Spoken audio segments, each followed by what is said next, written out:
Do you wish you could take better care of yourself, but just feel like there's not enough time in the day?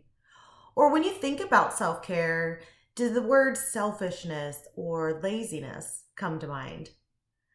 Well, if that resonates with you, stay tuned because I'm going to be sharing 2 tips today to shift your mindset from one of feeling like self care is a selfish thing to a way that really will enable you to do self care in a way that doesn't add more to your never ending to do list.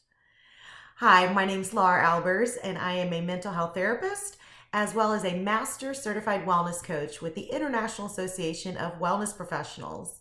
And in this video today, I'm going to be sharing the 2 shifts to make to really make self-care work for you.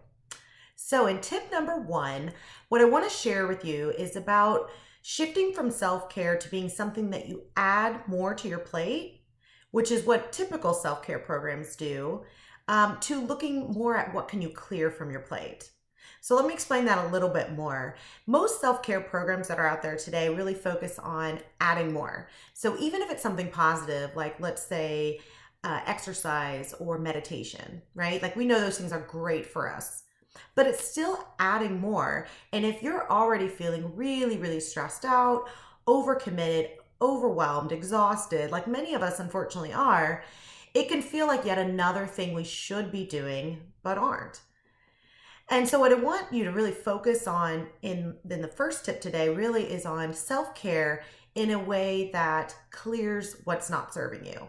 So this could be things that keep you stuck in your head. It's things like people pleasing, perfectionism, saying yes to everything, letting people sort of walk all over you, putting too much on your to-do list.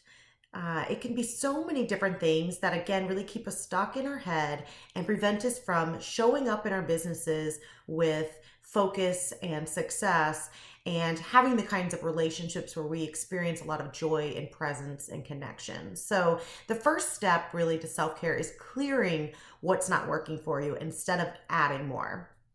And then step number 2 is really about identifying your highest priorities, values, and goals, and then using those to determine what should be on your to-do list.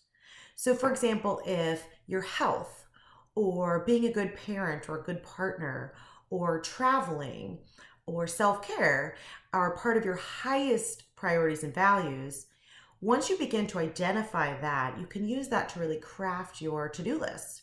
You can use it to craft your schedule and what you say yes and what you say no to, and ultimately to craft your life. So I hope those 2 tips, again, what we talked about were the clearing your plate and really looking at what is not serving you and what can you clear instead of adding more. And the second tip of really getting in touch with your highest priorities, values, and goals.